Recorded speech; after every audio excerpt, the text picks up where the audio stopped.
Salut les amis, salut à tous, c'est Price, j'espère que vous allez tous très bien. On se retrouve aujourd'hui pour l'épisode numéro 16 du podcast Price Pokémon. Ça fait une bonne semaine qu'on ne s'est pas eu forcément puisque l'épisode sort tous les lundis. J'espère que vous allez tous très bien, j'espère que vous êtes en forme pour cet épisode, j'espère que les petits problèmes techniques de l'épisode précédent ne vous ont pas trop posé problème.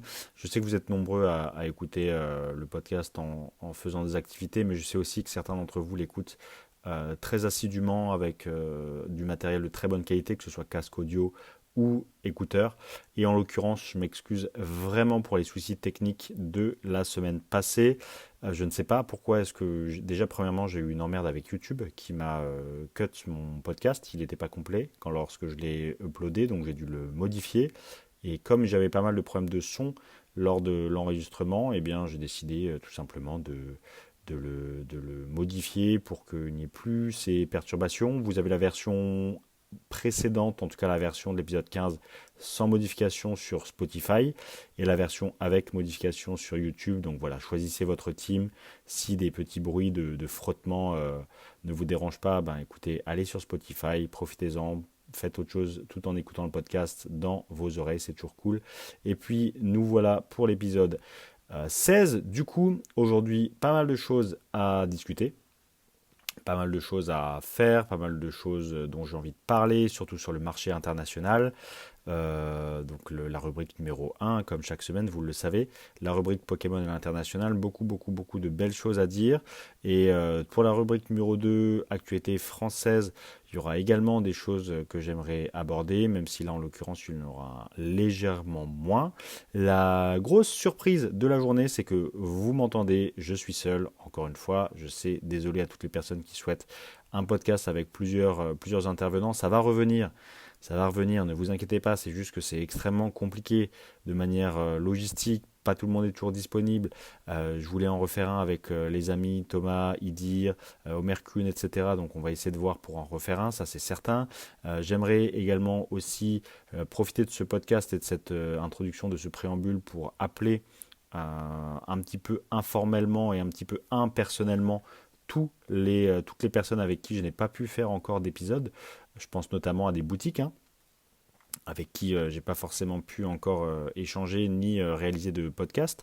Je pense à El Poketonio, je pense à pas mal de personnes, Hugo, Max, je pense à plein de monde comme ça, des plates, Cartabaf, etc. Même des gens qui étaient là au Conseil Indigo, des boutiques, des pros.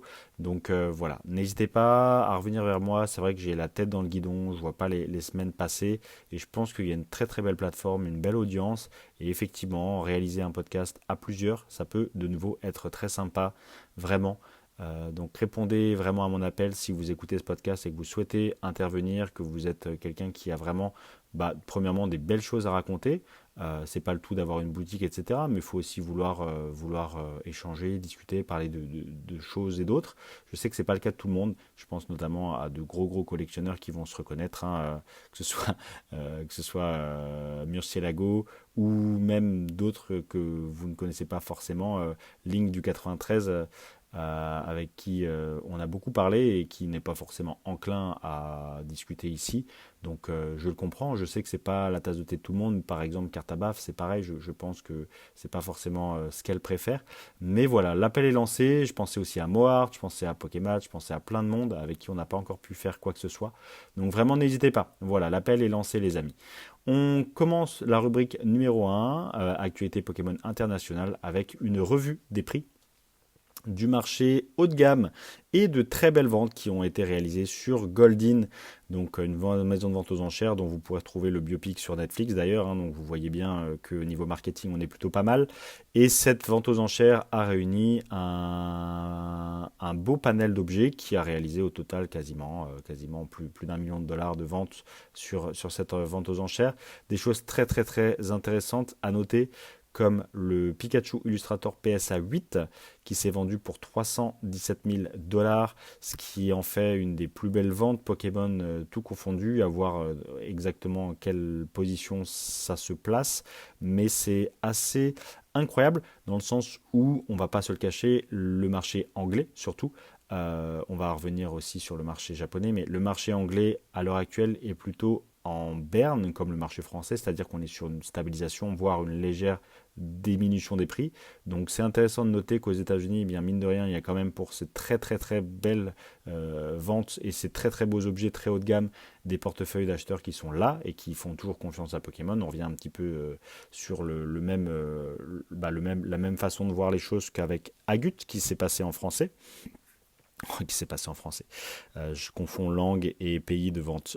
Qui s'est passé en France. Donc voilà, à chaque fois, les maisons de vente aux enchères, on peut dire ce qu'on veut. Il y a quand même cet aspect un petit peu professionnalisation. Professionnelle, toute personne ayant l'envie de se lancer dans la collection peut le faire et a confiance puisque intermédiaire un petit peu neutre, même si encore une fois, ces maisons de vente aux enchères sont quand même assez particulières. Donc un très beau prix sur le marché japonais avec une belle stabilisation des objets très haut de gamme. On pense notamment du coup au Kangaskhan également qui s'est vendu en PSA 8 pour 47 000 dollars, ce qui en fait également une très très très belle vente. Il me semble que c'est légèrement en dessous de ce qu'un PSA 8 traditionnellement se vend. Même pour le Pikachu Illustrator, c'est légèrement en dessous, je dirais, du prix que ça vaut à l'heure actuelle. Mais mine de rien, ça montre quand même que le marché japonais conserve une vraie belle part bien de personnes potentiellement intéressées. Je pense qu'on voilà à 5-10% près, ce sont vraiment les prix qu'on a l'habitude de voir. Il me semble qu'on a l'habitude de dire 50 000 dollars pour un PSA 8, pour un Kangaskhan. Pour un Illustrator, il me semble que je n'ai pas d'avis sur la question parce que c'est extrêmement rare. Mais en tout cas pour le Kangaskhan, et oui désolé, je me suis pas mouillé. Mais du coup pour le Kanga, en général ouais on est sur 50-55 000 dollars pour un PSA 8 plutôt clean. J'ai pas vu cet exemplaire, je dois avouer, je l'ai pas regardé. My bad.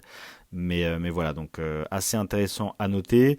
Pareil, le Charizard avec un sketch de Mitsuo Arita qui s'est vendu 25 000 dollars, il me semble, PSA 9 en japonais, donc assez intéressant quand même, puisque, encore une fois, pour ce genre d'objet, eh bien, on a comment dire, de références. Donc, un Charizard No Rarity PSA 9, bien sûr, à 25 000 dollars, pas un Charizard PSA 9 normal du set de base japonais. Donc, vraiment une belle vente. Le Kangaskhan, pareil, assez intéressant.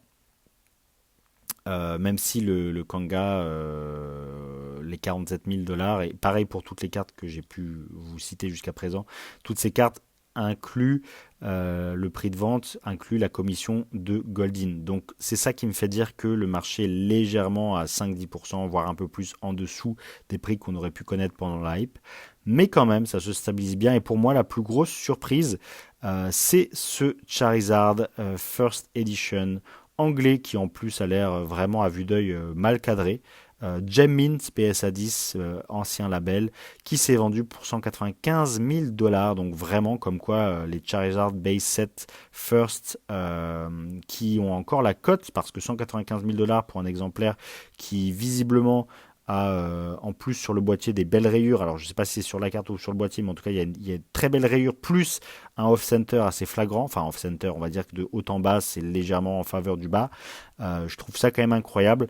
Comme quoi, voilà, même si on a un marché qui se stabilise, qui voire descend un petit peu, parce que c'est vrai que c'était des cartes qui se vendaient quand même un petit peu plus cher, eh bien ça reste quand même très élevé, comme pour la display First Edition anglaise qui s'est terminée à 200 000 dollars avec les frais. Voilà, très intéressant tout ça.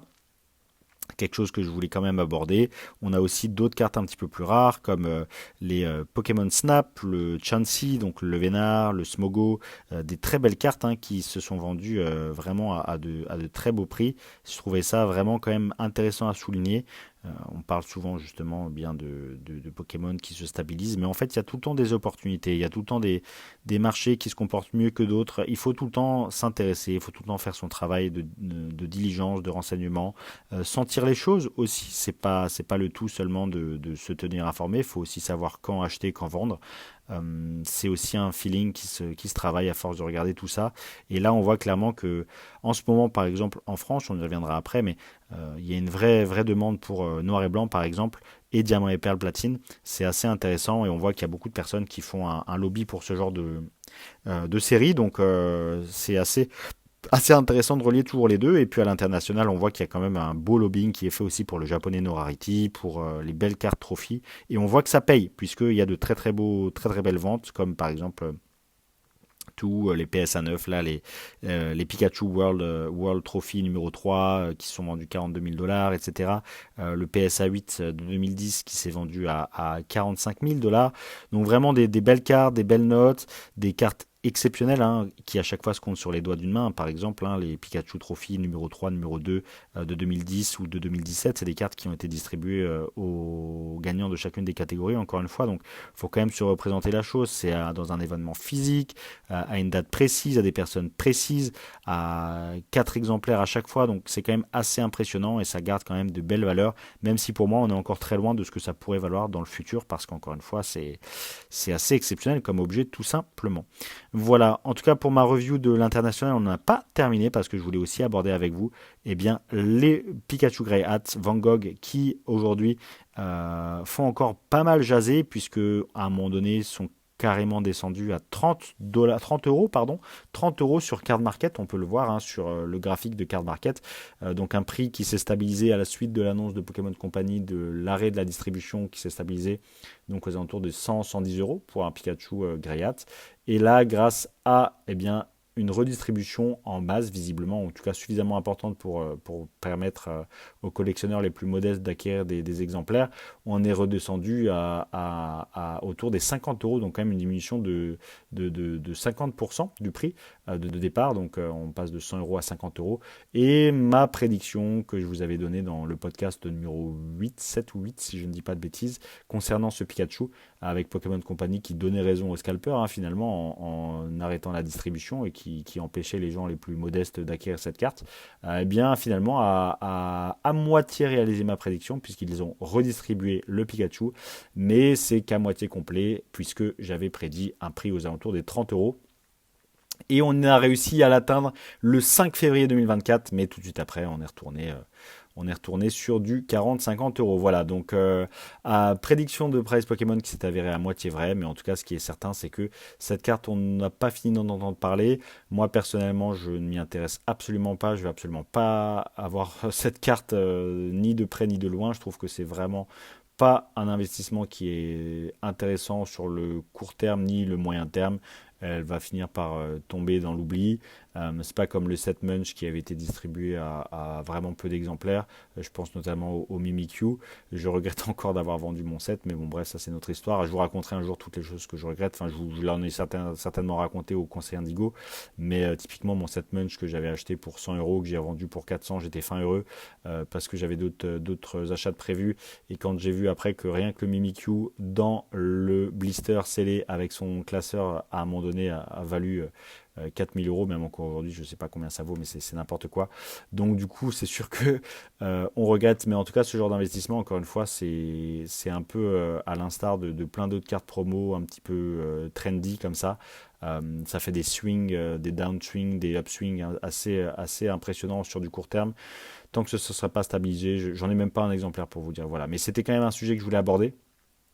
Dans le sens où c'est quand même une carte dont on entend souvent parler, et c'est quelque chose qui a fait jaser, et en l'occurrence Pokémon Company a fini par en redistribuer, donc c'est quand même assez intéressant de noter que du coup les prix ont bien baissé, et elle se dirige vers une des cartes les plus gradées de l'histoire, avec si je ne dis pas de bêtises entre 22 et 23 000 PSA 10 à l'heure actuelle. Donc voilà, encore loin des cartes. Il me semble que c'est pas 22-23 000 exemplaires gradés, il me semble que c'est 22-23 000 PSA 10.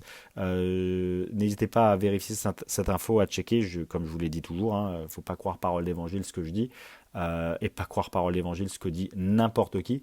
Bref, on va pas de nouveau retomber dans le développement personnel, mais tout ça pour vous dire que c'est vraiment une carte qui est extrêmement gradée, extrêmement distribuée. J'ai rien, il y a aucun affect, aucun feeling par rapport à cette carte de mon côté, en tout cas. Encore une fois, attention. Donc je vais simplement m'en passer. Voilà, en tout cas les amis, petite review assez intéressante de l'actualité internationale. J'espère que ça vous a permis d'apprendre des choses, notamment sur les ventes de cartes très haut de gamme. En attendant, n'hésitez pas à me faire un retour encore une fois dans les commentaires, hein. J'attends que ça. Là, on va parler d'ailleurs dans la partie numéro 4 bien de vos commentaires si vous avez bien respecté le devoir de la semaine. Ça part mal, les amis, je préfère vous prévenir. La team Spotify, vous êtes toujours à la traîne, vous prenez une rouste. N'hésitez pas à mettre un commentaire sur YouTube et dire que vous venez de Spotify comme certains le font, mais là vous prenez vraiment une giga rouste. Donc du coup, il va falloir un petit peu se réveiller. En tout cas pour l'actualité française. Un petit peu morne-pleine, pleine morne et morne-pleine, pas grand-chose à dire, j'ai l'impression que c'est très lent. Vogue qui a lancé un nouveau petit format d'enchère, le format d'enchère Flash. D'ailleurs ce soir, là où vous allez pouvoir écouter ce podcast vers 18h30, 19h, eh bien sachez qu'il y a un live de ma personne à 20h sur Platine, vainqueur suprême avec toutes les cartes du set, un Rayquaza Cynthia en holographique en PCA 9,5, Dracophonie Vox, PCA 9, enfin vraiment que des magnifiques cartes. Donc voilà, à part des lives, à part 2-3 petites choses, là je trouve que c'est vraiment calme, il n'y a pas eu de box break depuis une semaine, incroyable, pas de gros box break en tout cas, c'est plutôt vraiment calme pour l'actualité française. On a parlé du Mercato, Whatnot, Vogt, Blister, etc. la semaine dernière, donc voilà, pas mal de monde qui ont déjà réalisé leur migration, des choses qui se passent bien, d'autres choses qui se passent moins bien. En tout cas, on en a parlé la semaine dernière. Donc, non, vraiment, en France, là, à l'heure actuelle, c'est très calme. Vous allez bientôt pouvoir voir la vidéo de présentation du Conseil Indigo. Ça, j'ai hâte. Ça, vous allez vraiment prendre, j'espère, du plaisir pour ceux qui étaient présents et ceux qui vont découvrir la chose. J'espère vraiment que vous allez trouver ça vraiment très sympa. On a fait un effort incroyable sur la vidéo, l'investissement, que ce soit au niveau du matériel, que ce soit au niveau de plein de choses. Je remercie beaucoup Robin et Kevin d'avoir été là pour veiller à tout ça. Il va y avoir plein de contenu sur le Conseil Indigo, donc c'est un petit peu la seule actualité auquel je pense, même si c'est la mienne, c'est un petit peu conflit d'intérêt, en tout cas des leads initiés, mais je vois pas vraiment ce que je pouvais aborder aujourd'hui. Euh, Sincèrement, vraiment, hein, en France, là, je trouve que même les Discord, c'est très très lent. Il y a peu de discussions, peu d'échanges. Les seules choses dont on a pu parler là récemment, par exemple sur mon Discord, c'était vraiment à propos du Pikachu Van Gogh, un petit peu à propos de PCA, un petit peu à propos des sociétés de gradation, mais globalement, ça reste quand même très très stable. Donc voilà, on va laisser courir. On va pas forcer l'analyse, on va pas essayer d'être pertinent alors qu'il y a rien à dire. On va simplement se laisser là pour la partie numéro 2, en espérant avoir une partie numéro 2 un petit peu plus croustillante. Aujourd'hui, pour répondre à vos questions et pour faire un échange, et comme je l'ai dit en préambule, parler pas seulement de moi, mais aussi avec quelqu'un. Petite surprise, parce que j'ai réussi à la garder jusque-là, vous allez vous retrouver avec un très très très sympathique petit échange que j'ai réalisé avec Eric, qui représente Rise en France, qui est directement en contact avec le créateur du jeu, hein, qui est basé à Mulhouse. Donc Rise, un TCG 100% français, qui a eu un très très bel écho aux États-Unis, qui se développe aussi en France. Je pense notamment à Card City, je pense notamment à David K, je pense à pas mal de personnes qui ont pu mettre en avant le TCG. Je pense à vraiment plein de chaînes YouTube, hein, aussi, le coin des barons et autres encore, qui ont parlé de Rise en France, et je trouve que c'est quand même cool puisque c'est un TCG français. Sur la chaîne, on a été les premiers à avoir la chance, forcément c'est facile. On est juste à côté de Mulhouse, et puis comme on connaît très bien Eric et François, ben on a la chance d'avoir la display qu'on a ouvert ensemble sur la chaîne de Sample 2, donc l'édition bêta finalement de Rise, l'équivalent de la première série en mode sample tout simplement, donc quelque chose qui était avant la sortie officielle. Et on vous en a distribué lors du gala 2023. Donc voilà, ceux qui sont sur la chaîne depuis longtemps et qui suivent un petit peu tout, vous connaissez du coup. Mais je pensais à tous les autres auditeurs parce que, encore une fois, merci pour votre fidélité. Toujours 500 écoutes sur YouTube et une centaine sur Spotify. Sur Spotify, ça monte, donc très content. Merci à la team Spotify, même si vous vous faites encore rouster les fesses par la team YouTube par rapport aux commentaires. Content d'avoir un, deux, trois commentaires auxquels répondre sur Spotify. On reviendra dans la partie 4. En tout cas, voilà, je vous laisse avec l'interview pour en apprendre plus sur Rise. On se dit à tout à l'heure pour la partie numéro 4, les devoirs de la semaine, et répondre rapidement à 2-3 de vos commentaires. D'ailleurs, cet épisode numéro 16, je réponds finalement à un de vos commentaires qui était de donner mon avis sur Rise et de faire participer des personnes, des intervenants sur les nouveaux TCG. Voilà, on se dit à tout de suite les amis pour la partie numéro 4. Salut les amis, on est dans la partie 3 du podcast. On est avec Eric qui représente Rise aujourd'hui. Ouais, ça marche. Écoute, très heureux d'être là et puis de discuter un petit peu avec toi de Rise. Ouais, j'avais envie de faire dans cet épisode aujourd'hui un petit focus sur les nouveaux TCG. Vous avez été nombreux à me demander dans les commentaires ce que j'avais comme opinion sur ce genre de sujet. Et du coup, comme Eric qui représente Rise pour le compte du créateur, donc François Von Aurélie, C'est ça. il nous fait le plaisir aujourd'hui de nous donner une interview pour vous présenter le TCG, ce qu'il en est à l'heure actuelle, parce que je pense que certains d'entre vous ont déjà pu en entendre parler, mais pas tous. Donc, Eric, je te laisse un peu nous présenter Rise, te présenter toi, et puis on avance comme ça. Écoute, on va faire ça. Donc moi, c'est Eric. Shin, c'est mon pseudo Discord. J'ai connu Rise en 2021. Donc vraiment vers les débuts. Je sortais d'une autre entreprise de TCG. Et voilà, je suis tombé donc, sur ces cartes-là, on m'en a parlé, j'ai vu un petit peu, ça m'a plu. Et je me suis dit, il y a peut-être quelque chose à faire pour aider la personne qui s'appelle François, qui est français de Mulhouse. Donc c'est pas très loin d'où on enregistre. D'où nous on est, ouais, effectivement. Voilà, c'est à quoi 2h30, donc c'est Ouais. relativement proche. C'est le quand Grand même, Est, quoi. Voilà, c'est le Grand Est, c'est pas comme si c'était Bordeaux ou Nîmes ou des choses comme ça. Et donc voilà, donc je suis le créateur du site internet de Rise, entre autres. J'aide aussi François pour tout ce qui est playtest. D'autres petites choses également, comme en ce moment une application mobile qui est en cours de développement. Donc pas mal de petites choses qui sont prévues pour très bientôt et d'autres un peu plus sur le long terme. Mais je pense qu'on va peut-être commencer par le début et puis je vais peut-être parler un petit peu de Rise et de son créateur pour savoir comment est-ce qu'il en est arrivé là. Bah, c'est ça, et puis surtout là par rapport au TCG à l'heure actuelle, c'est vrai que du coup tu donnes un vrai coup de main donc aux créateurs sur tout ce qui est IT finalement, que ce soit au niveau des plateformes, que ce soit au niveau du site internet, que ce soit au niveau de la jouabilité. Mais tu es aussi aujourd'hui, entre guillemets, le représentant de Rise avec François bien sûr. Et tu fais souvent aussi des événements, des salons où tu parles de Rise. Donc aujourd'hui, tu as aussi une casquette plutôt marketing avec Rise à l'heure actuelle. Écoute, j'essaie de faire mon possible en tout cas pour aider François au maximum sur des salons en France pour pouvoir justement un peu développer ce jeu, surtout dans la partie, comme on a déjà dû en discuter ensemble, sur la partie nord de la France, Ouais, où le fait que le jeu soit en anglais peut rebuter certains. ouais. Ouais, tout à fait, tout à fait. Donc Rise, effectivement, c'est une aventure qui a été démarrée en 2022, c'est ça, si je dis pas de bêtises, Alors petit là, peu plus tôt peut-être. alors, beaucoup plus tôt même. Pour donner le déroulé complet, je te alors, laisse expliquer un peu. Ouais, beaucoup plus tôt même 2022. Donc c'est la carte, c'est la date pardon du Kickstarter. Ouais. Donc ça a été distribué. Donc la date de la distribution du Kickstarter. Sinon, le projet Rise est vraiment un projet de longue date. Donc pour remettre en situation, donc le créateur qui s'appelle François, c'est un illustrateur et il a fait des petits jeux, certains qui sont restés, beaucoup même qui sont restés à l'état de prototype Ouais. à cause de certains ennuis techniques et d'autres choses. Il a également son entreprise du coup s'appelle Darkstream Game, c'est la boîte qui édite Rise. Ouais. Et il a fait un jeu qu'on peut d'ailleurs encore retrouver sur Steam.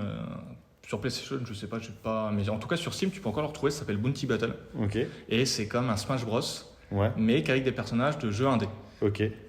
Ah oui, ok, d'accord. Voilà, Très donc bien. des jeux indés du style The Prisoner de Dead Cell, Ouais. Juan de Guacamelee, Ok. et d'autres jeux indépendants, et également de ses créations personnelles, qu'il a repris de toute son expérience sur d'autres choses qui n'ont pas abouti.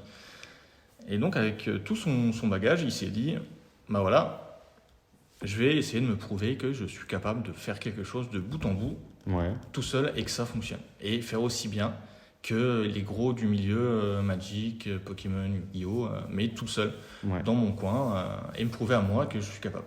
Et bah, au final, je pense qu'il a plutôt bien réussi sa création. Ouais, tout à fait. Et donc, du coup, François, illustrateur de métier, de formation, il a travaillé donc, dans des grosses boîtes. Après, il a travaillé plutôt en indé. Et ensuite, il a lancé sa campagne de financement sur Kickstarter pour son projet Rise. Et qui, effectivement, donc, depuis la fin de ce Kickstarter, a plutôt quand même bien fonctionné. Le Kickstarter a très bien fonctionné même. Ouais. Il a été alors sur la plateforme. Ça doit être financé en 30 secondes, mais en vrai, c'est beaucoup plus rapide que ça. Ouais, Dès les 10 ouais. premières secondes, c'était déjà financé. Les 2 premières minutes, il y avait déjà $200,000. Ouais. Et après, ça, c'est comme tout Kickstarter, ça démarre très fort. Et après, voilà, ça y va tranquillement. Mais bon, à la fin, ça a quand même récolté quasiment un peu plus de 350 000 euros. Ouais. Donc c'est quand même pas mal pour un créateur indépendant, Tout à fait. français surtout. Tout à fait. Mais ça, c'est marrant, ça. J'ai envie que tu nous parles parce que vous, les auditeurs, vous n'êtes pas au courant, mais je pense que ce jeu-là, qui est édité par un Français, a eu un très très bel écho aux États-Unis.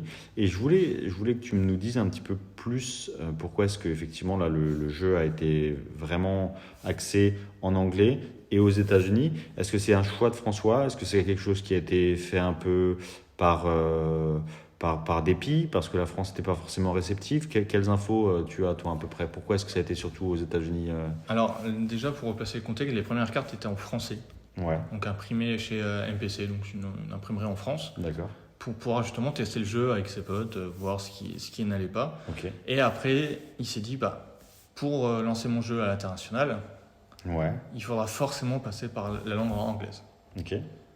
Donc au lieu de perdre de l'argent sur 2 versions, autant se focus sur une version internationale Ouais, et après élargir à d'autres langues. Donc ce qui va se passer bientôt avec la réédition de l'alpha, donc ça s'appelle bêta, qui aura justement une édition en français.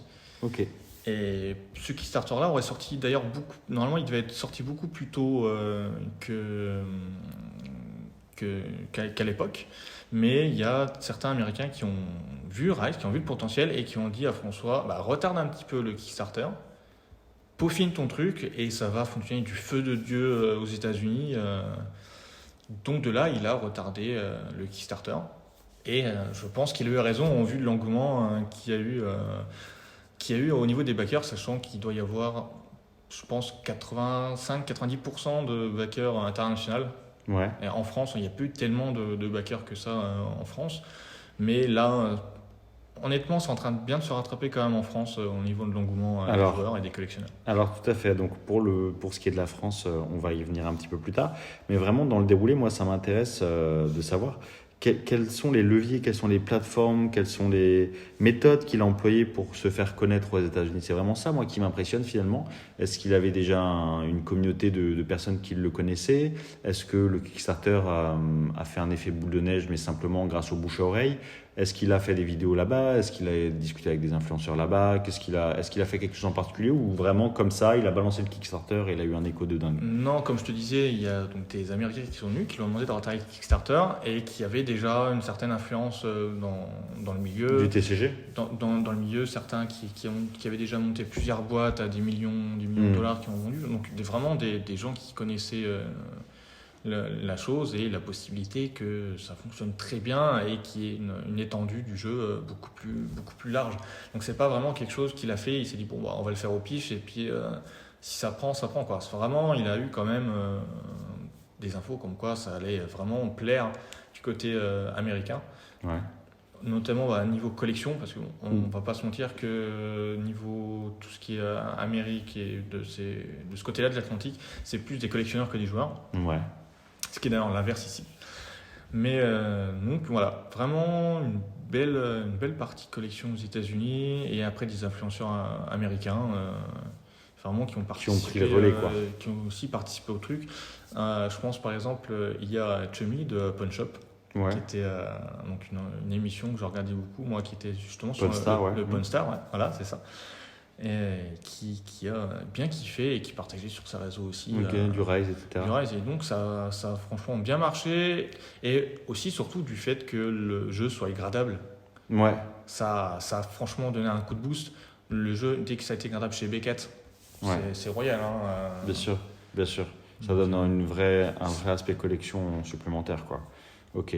Et donc là, tu nous parles de tout ça. Si on suit le déroulé un petit peu dans l'ordre chronologique, on est en fin 2022, début 2023 là. Donc ça commence à être gradable, ça commence à sortir aux États-Unis. On est à peu près dans ces eaux-là, quoi. Alors, disons il y a eu donc une période Patreon. Ouais.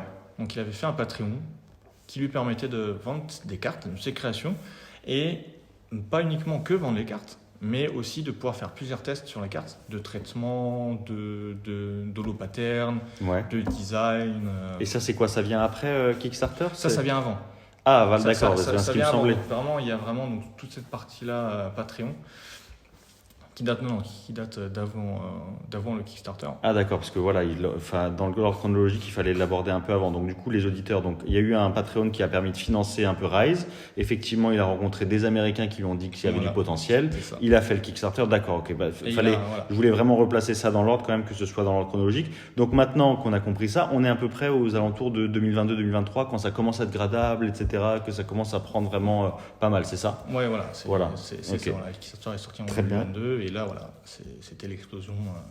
Et donc un Discord qui marche bien aussi. Qui marche plutôt bien, on a quasiment 1600 personnes.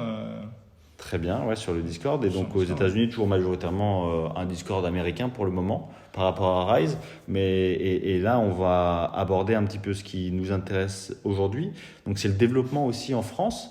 Donc Rise aujourd'hui, c'est 2 extensions. C'est plusieurs petites différences à chaque fois dans les extensions. Je te laisse un petit peu nous expliquer ça. Alors là, si tu veux, en fait, il y a un set de base, comme on pourrait l'appeler chez Pokémon, donc l'édition Alpha. Ouais. Et à côté, il y a eu une édition Prestige, mais là qui était plus pour la collection. Vraiment pour la collection, avec des traitements de cartes alternatifs, des designs qui correspondaient au pattern de l'art, et non plus à la rareté. Parce que par exemple, sur l'alpha, toutes les cartes communes ont le même pattern graphique, les cartes Onco pareil, et ainsi de suite. Que là, vraiment, ça permet d'épouser au mieux l'art en fait. Les besoins des collectionneurs. De l'art, voilà. Magnifique. Donc François s'amuse bien. C'est vrai qu'il a des très belles cartes. Hein. Nous, vous le savez, l'ami Fachou, pendant le gala 2023, je vous ai distribué beaucoup de cartes Rise de l'édition Sample 2. Donc c'était l'édition, la Alpha, entre guillemets, le set de base de Rise qui a été édité à l'époque. Et tous les retours qu'on avait, c'est que effectivement les cartes sont vraiment magnifiques. Et en 2023, donc, on est dans l'ordre chronologique, vraiment au moment où le créateur décide de commencer à s'impliquer pour la France. Voilà, c'est ça. Donc avec des envois de cartes à des influenceurs, on a pu faire une vidéo aussi. On a pu faire une vidéo d'ouverture du Prestige qui était bien sympa d'ailleurs. Très sympa, Prestige, sur la chaîne de Chine. Et puis aussi, nous à l'époque, sur la chaîne, les amis, on avait fait avec Margot Illustration, on avait fait une belle ouverture d'une display Sample 2. C'était vraiment super sympa. Et donc en 2023, là, ça prend un tournant. Donc là, vraiment, les bases aux États-Unis sont bien établies. On est d'accord, hein, c'est ça, Eric, ouais, donc les bases sont bien établies. Et donc à partir de maintenant, le but est de développer un petit peu plus le jeu en France.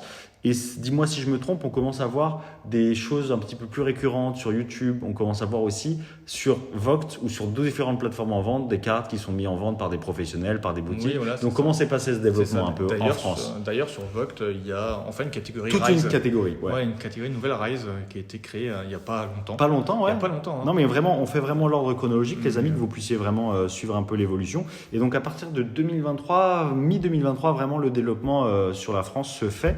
Et donc à ce moment-là, comment est-ce que ça se passe encore? Est-ce que ça vient à la suite des vidéos qu'on a pu faire? Parce que je me rappelle qu'on était vraiment les précurseurs presque sur la chaîne Price Pokémon à parler de ça, grâce à toi finalement. Oui, grâce à toi, grâce à François. Et donc ensuite, qu'est-ce qui s'est passé? Les gens ont vu, ils ont voulu s'investir. Comment est-ce que ça s'est passé? Après, ce qui se passe, c'est qu'il y a aussi pas mal de gros influenceurs YouTube qui ont mis la main sur la carte, qui ont fait des vidéos, qui ont ramené du monde du coup, et ces personnes-là avec l'effet boule de neige, ont ramené d'autres personnes, et c'est vrai qu'il y a de plus en plus de vidéos YouTube de qualité, parce que avant c'était plus du fan-made, des choses comme ça, même ceux qui sont sur ma chaîne, c'est des vidéos, je m'embête pas à te faire un cadrage avec une luminosité. Le but c'est de présenter le jeu, les cartes, et d'expliquer, c'est pas de dire cette carte elle est super belle, et puis c'est tout quoi. Mais là, en ce moment, il y a plus de vidéos comme ça qui sont faites vraiment de qualité et qui permet justement d'avoir une plus grande influence et une plus grande visibilité en France. Et effectivement, donc François, du coup, à la suite de ça, a commencé à être contacté par des professionnels, c'est ça, en France, pour commencer à distribuer le jeu aussi un peu en France, des boutiques. Et là, dans l'ordre chronologique, on est fin 2023 et on voit vraiment une belle explosion en France et surtout dans le sud de la France, c'est ça C'est ça d'ailleurs, au niveau, on va parler Prestige qui est sorti, j'ai plus les dates exactes, mais en tout cas c'était vers le fin 2023. Ouais, fin 2023, octobre. Octobre, ouais, c'est ça. Octobre. Ouais, c'est ça.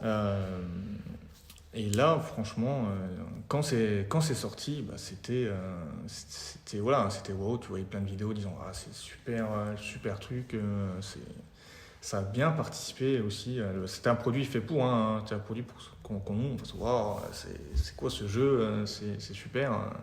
Bien sûr. C'était vraiment un produit waouh. Et donc François a réussi à bien le distribuer aussi à des boutiques en France. Et c'est vrai que depuis, on voit de plus en plus de contenu. On voit aussi les catégories sur Vogt, sur Rise aujourd'hui. Et donc ça, c'est un peu l'historique du développement. Et c'est vrai que c'est assez impressionnant pour quelqu'un finalement qui est seul, même si effectivement tu es avec lui. Tu lui donnes beaucoup de coups de main. Je pense qu'il est quand même bien entouré. Et donc à l'heure actuelle, on est début 2024. Parle-nous un petit peu de ce qui est en préparation. Donc l'édition, entre guillemets, encore une fois, le set de base de Rise est passé. On a eu Prestige donc, qui a été édité pour vraiment les collectionneurs avec un beau travail et de beaux traitements sur les cartes. Et maintenant, donc début 2024, qu'est-ce qui va se passer ? Là, il y a la bêta qui est en finalisation. Donc la bêta, comme j'ai évoqué tout à l'heure, c'est la réédition de l'alpha, mais également en version française. Donc il y aura une VF et il y aura aussi une réédition en anglais.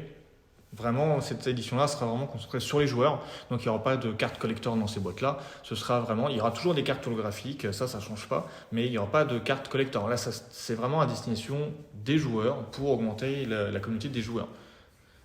Il y aura 2000 boîtes en France, 2000 boîtes en FR, 2000 boîtes en anglais, et qui sont en train d'être finalisées. À l'instant où on parle, il est dessus. Et c'est prévu pour une sortie milieu du printemps, voire peut-être fin du printemps. Et après cette sortie-là, il va y avoir ce qu'on appelle donc les samples sur la prochaine extension qui est Candy Apocalypse. Candy Apocalypse. Okay. C'est la contraction de Candy Apocalypse, mais sans le voir. C'est plus mélodieux Candy Apocalypse que Candy Apocalypse.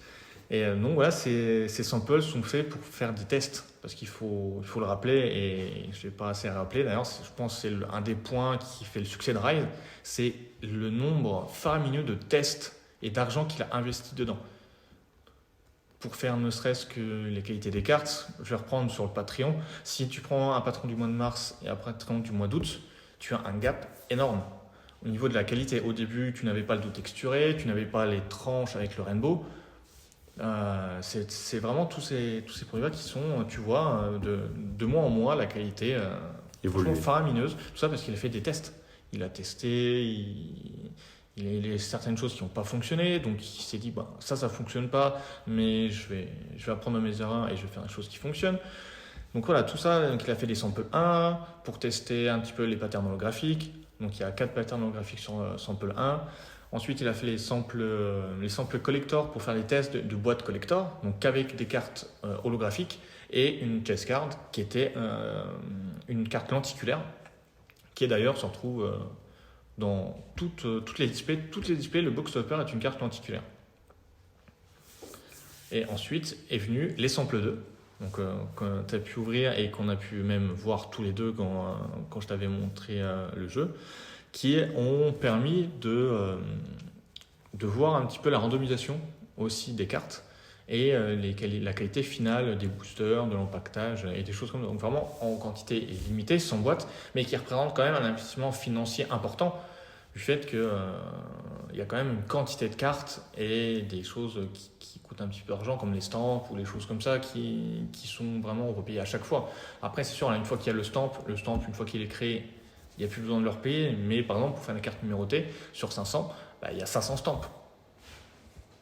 Donc vraiment, franchement, de l'argent investi pour donner une qualité incroyable et pas juste, voilà, je fais les cartes, ça fonctionne, on va laisser un petit peu la qualité comme elle est, les gens achètent, pourquoi j'allais m'embêter à dépenser de l'argent pour faire des choses. Mais là, franchement, ils poussent la qualité au plus loin possible, même sur des patterns holographiques, des nouveaux patterns, des nouvelles technologies comme le Scolix.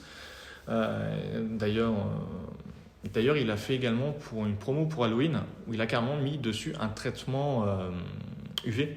Donc si tu passes une lampe UV dessus, tu vas voir un traitement, une lumière qui va ressortir. Si tu passes sous une lumière noire, typiquement.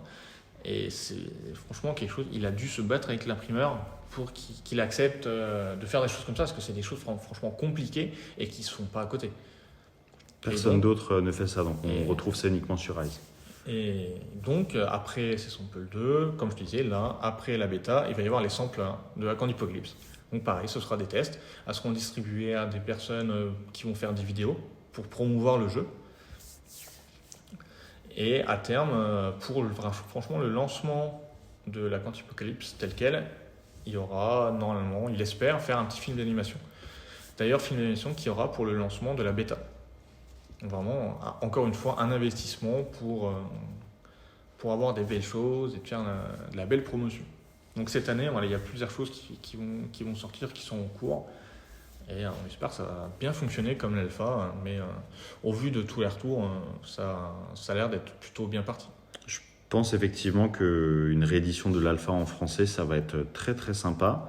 Et c'est vrai que sur l'édition Halloween et ce qu'il a réussi à réaliser par rapport au traitement, que ce soit les impressions de pointe, les traitements de tranches, que ce soit les foils et puis les lenticulaires, il a vraiment poussé la qualité à son paroxysme, et c'était les retours qu'on avait à chaque fois qu'on partageait ce genre de cartes en vrai. C'est vrai qu'il y avait un vrai effet waouh quand on partage les cartes en réel. Donc voilà, c'est sûr qu'on parle de ça comme si c'était normal, mais en réalité ça ne l'est pas, parce que c'est vrai qu'aujourd'hui on a beaucoup de TCG qui existent. Il y a rarement un effort aussi poussé qui est fait.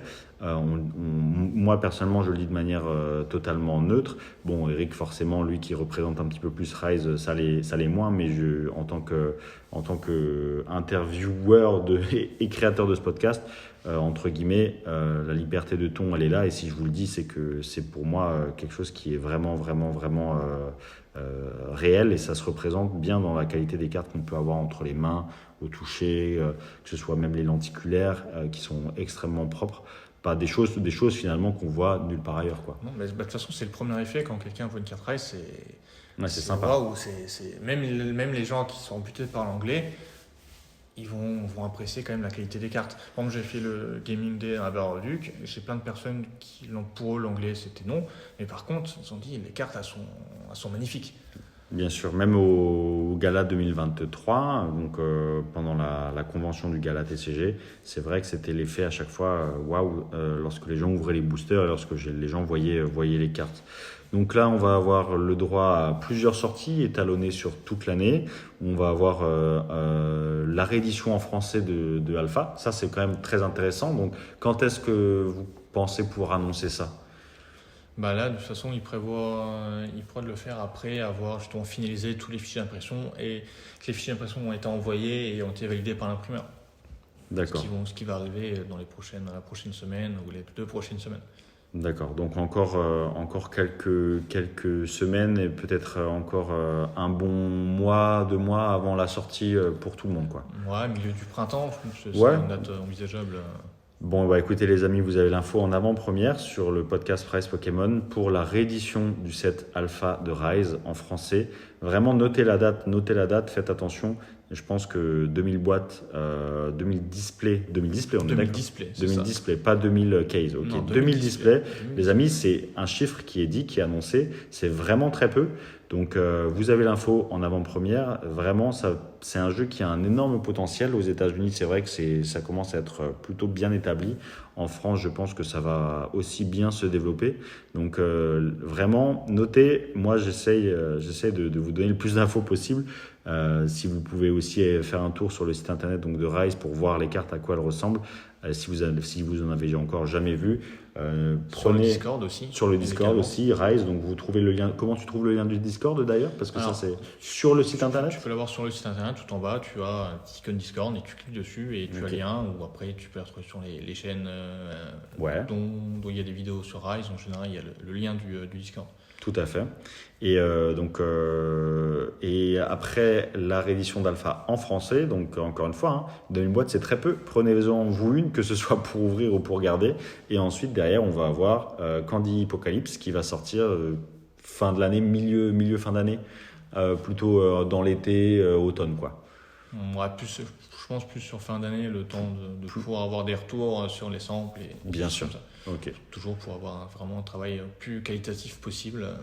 Ouais, c'est intéressant comme process. Effectivement, vous avez compris toutes ces itérations que François réalise, que ce soit en 2020-2021 lorsqu'il a commencé avec les Patreons, qui entre février et août, à chaque mois qui passait, les cartes ont été améliorées. Quoi. Entre mars et août. Entre mars et août, chacune des cartes qui à chaque fois été améliorée. Ensuite, de par cette expérience acquise, il s'est permis de lancer le Kickstarter. Et ensuite, eh bien, à chaque sortie, il répète le même processus d'itération, d'essai, de qualité, de retour des personnes. Et là, on a du coup sur la prochaine sortie, Candy Apocalypse, à chaque fois ce même travail qui est réalisé. Un travail de premiers tests qui vont être envoyés aux personnes qui sont dans la capacité de faire des vidéos, créer du contenu, montrer le produit final. Et ensuite, lui, de son côté, les derniers petits détails seront ajustés pour que que toutes les personnes qui souhaitent acheter, qui souhaitent jouer, qui souhaitent profiter du jeu, puissent avoir la meilleure qualité en bout de chaîne. Et ça, c'est vrai que c'est rare quand même comme processus de création. Je trouve ça très intéressant, ce phénomène. Et ça lui prend du temps, parce que Oui, bien sûr. je rappelle, même s'il y a certaines personnes qui l'aident sur certains points, tout ce qui est l'art et le design, c'est lui qui fait tout seul.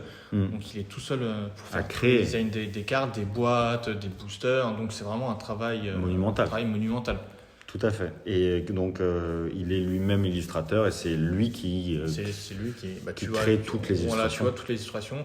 Sur certaines cartes, tu as des crédits pour des personnes comme Jean Lancry qui ont fait des croquis sur certaines cartes. Donc voilà, il y a des crédits de ces personnes-là, mais un gros travail de fou, et qui lui a permis d'ailleurs, je pense que je vais finir sur ça, d'avoir des collaborations carrément avec des studios comme Dead Cell, comme Binding of Isaac, comme Guacamelee, comme certaines même personnes connues en France, le joueur du grenier, Benzaï et d'autres. Donc voilà. Grosse qualité, un TCG qui a un potentiel quasiment infini de par l'univers graphique, parce que c'est vrai que finalement c'est un univers graphique qui lui appartient. Et demain, si vous les collectionneurs et les joueurs vous êtes au rendez-vous, je pense qu'on est loin d'en avoir fini avec Rise. On va pouvoir se régaler avec plein de mélanges effectivement d'univers dans un seul et même jeu ou une seule et même édition de Rise, tout en gardant forcément le côté jouabilité et un peu ce que peuvent faire certains gros TCG déjà avec des collaborations. Mais je pense que d'avoir ce TCG en France, de pouvoir le mettre au même niveau que encore une fois les autres gros, eh bien ça ne dépend plus que de vous. Donc faites connaître à votre entourage ce nouveau petit jeu, entre guillemets, si je peux dire ça, même si c'est déjà assez connu, surtout aux États-Unis. Merci Eric du coup d'avoir parlé un petit peu de tout ça avec nous aujourd'hui. Merci à toi de m'avoir fait une petite place dans cette partie de ton podcast. Toujours d'ailleurs très agréable à écouter. Sauf quand il y a des énormes problèmes de son comme la semaine dernière. Vraiment désolé les amis d'ailleurs. Je profite aussi en mot de la fin sur cet épisode, en tout cas de la partie 3. On se retrouve juste après pour l'échange. Comme chaque fois, le devoir de la semaine et les échanges avec vous dans les commentaires. En tout cas, c'était un vrai plaisir de t'avoir avec nous. Et puis, au plaisir. Et on se retrouvera sûrement au gala 2024. Au gala 2004 et puis pour les prochains tests de sample quand Apocalypse. Voilà, c'est ça. On tournera sûrement une vidéo ensemble parce qu'on n'est pas loin. Et puis même sample, je veux dire la réédition en français, ça sera vraiment très très sympa. Voilà les amis, n'hésitez pas à laisser un petit commentaire par rapport à ce que vous avez écouté, si c'était clair pour vous. N'hésitez pas à nous dire si vous avez des questions à poser à Eric sur Rise. Et on fera passer le mot à toute l'équipe de Rise. Et puis on essaiera de vous faire un autre épisode, comme on a pu le faire avec Romain de PCA, où on répondra aux questions de cet épisode à l'avenir. Voilà. Merci Eric, à bientôt. Merci, à bientôt. Et bien voilà, j'espère que ça vous a plu, j'espère que vous en avez appris beaucoup sur Rise. J'ai essayé d'être clair, précis, même si avec Eric on se connaissait. J'ai essayé de faire en sorte que le débat reste un petit peu centré et que le fil conducteur du développement de ce TCG soit bien respecté. J'espère que ça vous a plu, j'espère que vous avez appris des choses. Et on va continuer, comme j'ai dit, comme je l'ai fait en préambule, à inviter du monde et à faire plein de petits formats intéressants. Voilà. En tout cas, pour le devoir de la semaine prochaine, c'est simple. Dites-moi ce que vous avez pensé de Rise, dites-moi ce que vous avez comme retour sur le sujet, si vous avez appris des choses, si c'est un TCG qui vous intéresse, si vous allez suivre ce TCG de près ou pas. Alan Le Garnec qui m'a dit sur Spotify, Team Spotify, très bon podcast, proposition de sujet. Maintenant qu'il est sorti, peux-tu donner ton avis sur le Vault de Friends Charizard? Eh bien ça, on fera un épisode spécialement dédié à ça, donc vous allez pouvoir très rapidement également en entendre parler sur la chaîne. Donc je laisse ça pour un prochain épisode. On a également 2 commentaires sur l'épisode de la semaine dernière auquel je n'ai pas pu répondre. Yanis Djilali qui me dit bonjour Price, c'est mon premier commentaire en tant que collectionneur très débutant et j'en profite pour te poser une question. Je t'entends souvent parler de privilégier les boutiques. Alors par contre, je ne vois pas la réponse en entier, donc c'est assez bizarre. En tout cas, ce qui est certain, c'est que merci Yanis pour ton commentaire et pour ton écoute, c'est cool. Je t'entends souvent de privilégier les boutiques sûrement physiques, oui, c'est effectivement, je trouve que c'est vraiment intéressant si vous êtes proche de quelqu'un. C'est un peu dans la même logique que soutenir ses commerçants de quartier, voilà. C'était un petit peu par rapport à ça, mais ça ne veut pas dire que vous pouvez tout trouver, tout acheter là-bas, hein, surtout si c'est hors de prix. Voilà, faut pas être non plus complètement omnibulé par cette façon de voir les choses, mais encore une fois, ça peut toujours être intéressant. Ensuite, Eddie Georger, intéressant ton avis sur Palworld et le lien à l'étymologie japonaise. Il paraîtrait que les Pikachu Van Gogh vont ressortir. Info ou intox, on en a parlé aujourd'hui. Et sur le podcast de la semaine dernière, donc l'épisode 15, pas de commentaires sur Spotify et sur YouTube, on en a eu plusieurs. Donc XC qui nous dit « J'ai eu la chance de pouvoir me rendre au box break du Display Set de base édition 1. Il y avait une super ambiance, c'est tellement bien de pouvoir organiser ce genre d'événement gratuitement, j'ai adoré. » Et c'est justement le but, je trouve ça génial aussi. Continuer à faire ce genre de choses, que ce soit en physique avec ce genre d'événement, que ce soit légitimer Pokémon en général, donner une scène un petit peu plus importante. Je trouve ça vraiment cool. Donc félicitations à la boutique Fuji Store. What the Funk, super podcast, on sent que tu vas mieux que sur les dernières semaines. Le fait que le conseil Indigo soit terminé et soit bien passé doit certainement t'aider. Je suppose que tu veux parler de la voix, du son, de l'intonation. Écoute, merci. En tout cas, effectivement, je suis bien plus en forme. Pour ce qui est du live jungle, le Pokéball, les boosters majoritairement sont partis entre 720 et 800 euros, donc c'est bien ce qu'il me semblait. Il y a une top enchère à plus de 1000 euros, mais il y avait l'électrode promo gradée à la gagne en plus du booster. Ok, d'accord. De plus, parmi les ouverts, une seule holo est tombée, donc ceux qui ont gardé scellé ont grande probabilité d'acheter des lourds. Ok, ça marche, What the Funk, merci pour ton retour par rapport à ça. Encore une fois, dans cette semaine, dans cet épisode, peu de choses à dire sur l'actualité française, donc on va se contenter de récupérer un peu les sons de cloche par rapport à la semaine dernière. Rémi Zérol, salut Price, je serais curieux d'avoir ton avis sur Vinted. Eh bien, on le garde pour la semaine prochaine. À titre personnel, j'ai trouvé la plateforme pas mal pour vendre ces cartes jusqu'à ce que mon compte soit bloqué pour suspicion d'activité commerciale. Je vendais mes Koan Kora Holo par lot de 100, 200 et j'ai dû en vendre plusieurs en assez peu de temps. Malgré mes protestations avec le service support qui comprend que j'ai plusieurs milliers de cartes à vendre et que je voulais fractionner pour faire des lots abordables, mon compte est toujours bloqué. Eh bien écoute, finalement, je ne sais pas si je vais en faire un épisode la semaine prochaine, je vais te répondre tout de suite. Typiquement, voilà, Vinted, c'est insupportable, ton compte se fait bloquer, pour X ou Y raison, tu peux rien faire. En tant qu'acheteur, tu as quasiment tous les droits. En tant que vendeur, tu te fais souvent avoir aussi. Si la personne décide de faire des réclamations, tu t'es quasiment perdant toujours sur toute la ligne. Sur eBay, c'est un petit peu plus complexe que ça, je trouve. Donc c'est vraiment une plateforme très compliquée, Vinted. Les gens peuvent annuler, les gens peuvent ne pas t'envoyer les choses, les gens peuvent remettre plus cher derrière, ne pas te répondre. Enfin, vraiment, c'est vraiment c'est vraiment une plateforme très étrange. J'ai du mal à comprendre le succès de cette plateforme, sans parler du fait qu'encore une fois, la plupart des gens qui sont dessus ne veulent pas comprendre et n'essayent pas de faire aucun effort lorsqu'il s'agit de vendre des cartes Pokémon. Donc c'est vraiment une plateforme qui pour moi, il n'y a pas grand-chose d'autre à dire en fait. Donc voilà, au moins je te réponds ici. Vraiment Vinted, c'est pas quelque chose que j'apprécie particulièrement, tout simplement. Mich, TCG, il faut faire quelque chose avec le son. Je suis vraiment désolé que je m'exclue encore une fois par rapport au son de la semaine dernière. Raptor Arsenal, comme Remisérol, j'aimerais bien avoir ton avis sur les ventes Vinted.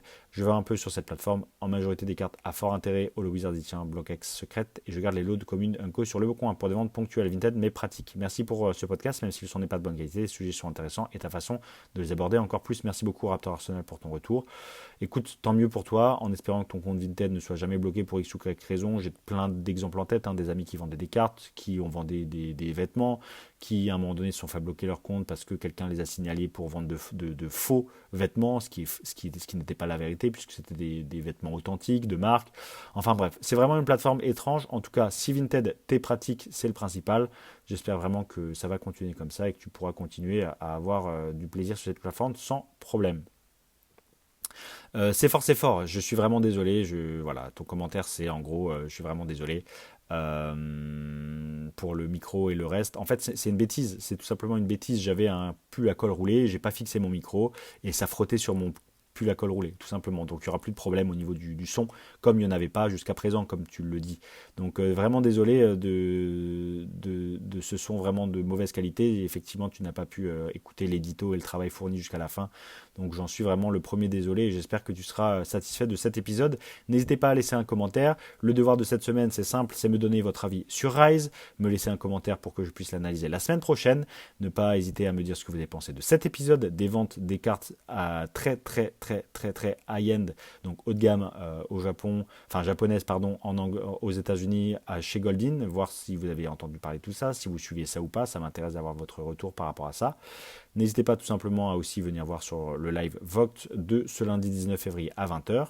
Ça sera toujours sympa aussi d'avoir des personnes qui connaissent le podcast et qui connaissent la chaîne sur le live Vogt. Ça fait toujours du bien et ça fait toujours plaisir. Pas mal de surprises à venir pour le conseil Indigo, donc restez informés. Merci encore pour vos nombreuses écoutes et vos nombreux commentaires, je l'espère. Steam, Spotify, votre devoir, c'est de ne pas être ridicule par rapport à la team YouTube. Donc lâchez pas l'affaire. En tout cas, les amis, prenez tous soin de vous. On se dit à la semaine prochaine. C'était Price. À bientôt les amis. Ciao.